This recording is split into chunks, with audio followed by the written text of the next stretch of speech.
All right, folks, we got a good one for you tonight. I would call this hunting preparation for next year or the upcoming turkey season. What we're going to do is similar to like Dan did last year. I'm going to make a bed for my truck. But since I have a mid-sized truck, I can't do one continuous platform across the back. I got to do a piece of platform here and a piece of platform up front. So I've got my front passenger seat all the way back, and I'm going to play around with my front driver's seat to decide how far back I want to go. But you can really see the open real estate I'm going to have. So we're going to use a combination of plywood, some PVC pipe for legs, and hopefully we'll make a pretty cool bed. So just make sure you hit that subscribe button and let's dive into this video. All right, well, we got this first board cut for the front passenger seat at 26 inches by 42 inches. What we will do though is we may have to make some more adjustments, but in the notes section of the YouTube video, we will put all dimensions for everything that we do. All right, so now crammed in the back of this really tiny truck, trying to make a bed here, trying to get a good measurement. So we got the first board. Can you hold that up, Dan? That's great. I'm just going to try to figure out a width here. It looks like our limiting factor is the door handle right here. So we're running about 28 inches. So I'll probably start at 28. We can always take a skosh off if we need to. Then I'll back out of the truck here and we'll try to get an approximate length of what we're going to be able to get for a maximum distance here. Looks like we're going to be running about probably 35, 36 inches. So we'll probably cut at 36 because we can always take more off, but can't really add much more on.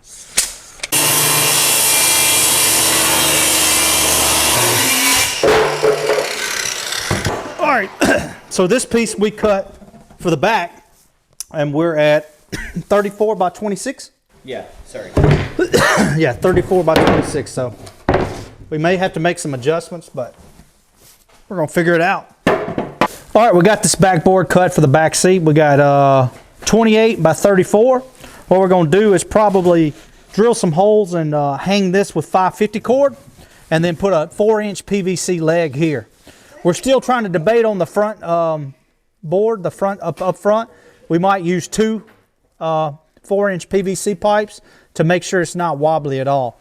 But once we finish all this, we'll put a little cushioning on it by wrapping it with felt, and we'll also probably put some cushions on the corners. All right, guys, so now we're going to make the second leg for the front of Bishop's bed piece. We got some old 4-inch PVC pipe that Bishop had used as a feeder at one point. We're going to use a cap on here, 17 inches. I made the mark. Going to use a Milwaukee, #Milwaukee, reciprocating saw, and make hopefully a nice smooth cut. All right, so next step we're going to do is I'm going to add some cushions to 3 of these corners. I went and got these corner cushions for kids, and they'll be mounted here. And then we're going to cover this thing with some felt, use some Gorilla Glue spray adhesive, and I think so, a staple gun. Doesn't really matter how tight this is when we cover it. We just want to get some type of material around it so it won't mess up anything in the truck. So.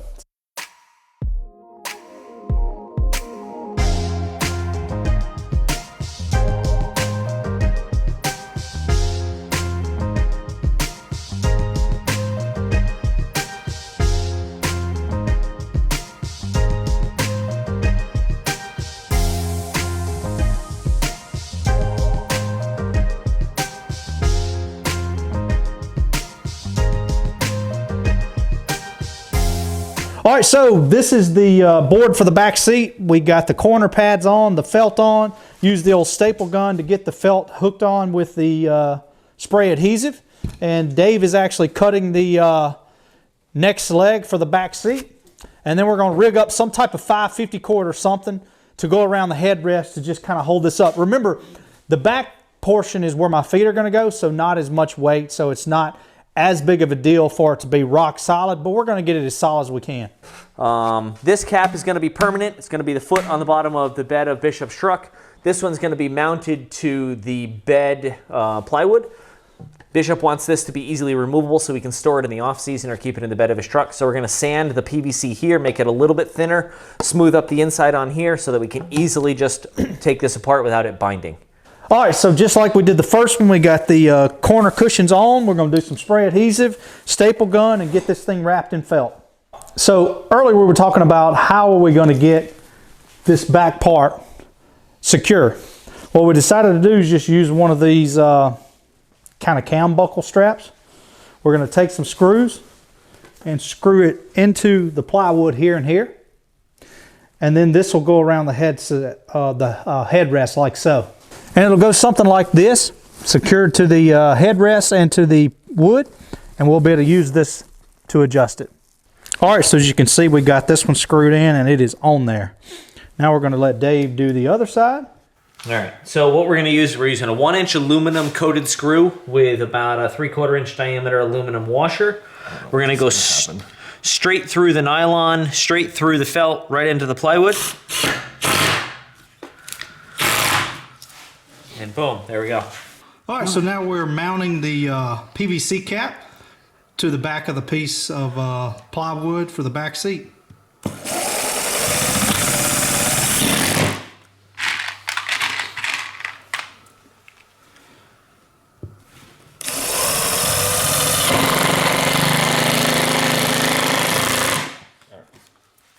So we'll put this leg on, get everything in there and leveled up, and get the legs screwed into the front, and hopefully this thing will be good to go. So we experienced some audio difficulties while filming this, so I'm just going to go ahead and voice over and explain what Dave's showing here in the video. So he's just kind of explaining how we use this PVC pipe with the caps and a toilet flange to support the back piece, and then there is that strap that we just showed earlier. And that really came in helpful to give that a little bit more support on the back of that rear board.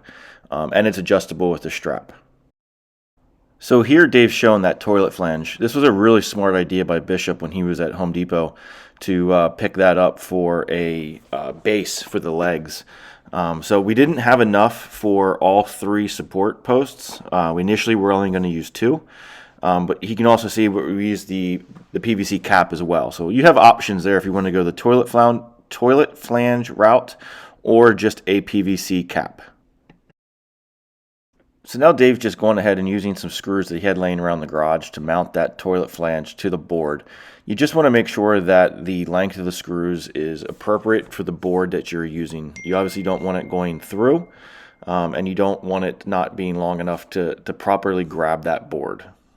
All right, so Dave's got the phone. He's going to time us. We kind of got this part strode around the garage to simulate me having to pull stuff out of the back of the truck. Are you ready? I'm going to take this little shot here. And on your marks, get set, go. All right, I'm going to start with the back, and I'm not going to run. I'm going to just take my time. And I think what I'm going to try, to do is put it in and then put the leg on.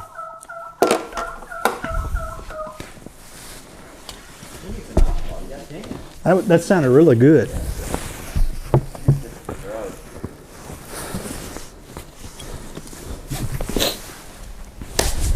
You get me a leg. Right leg.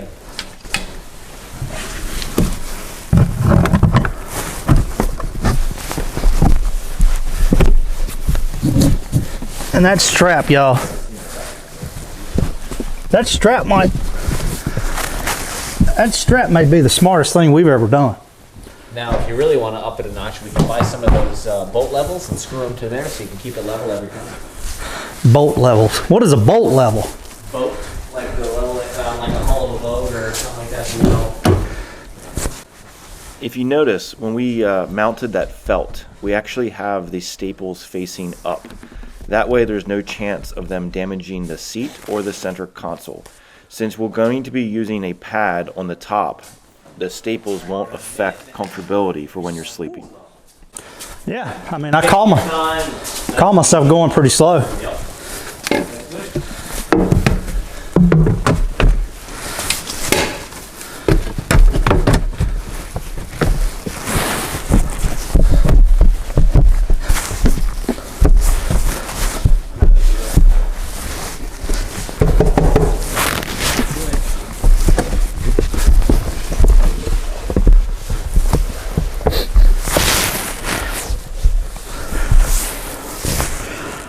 That's gonna do it.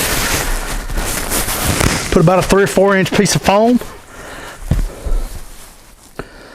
So now we're going to measure and figure out the tallest person that you could get in here laying straight.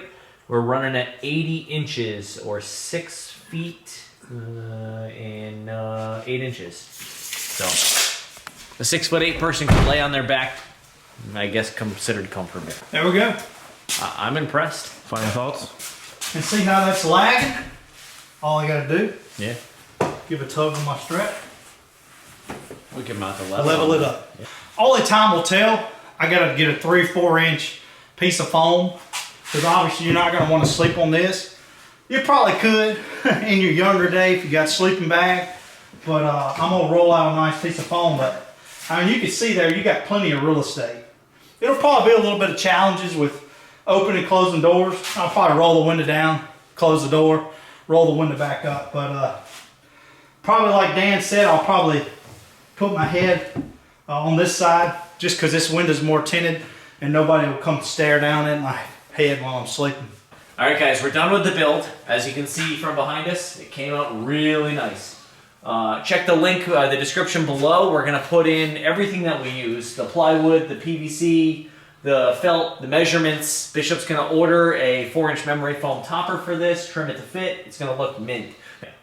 So this is not a cheap build. This thing probably cost me around 300 bucks or so, and I'm gonna also put a nice foam topper on it.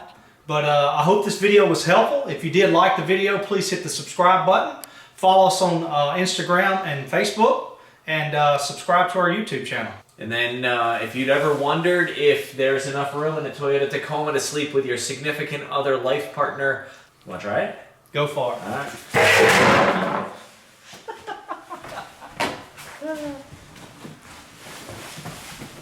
Come on in here, sweet cheeks. Shut us in. Plenty of room. In the morning.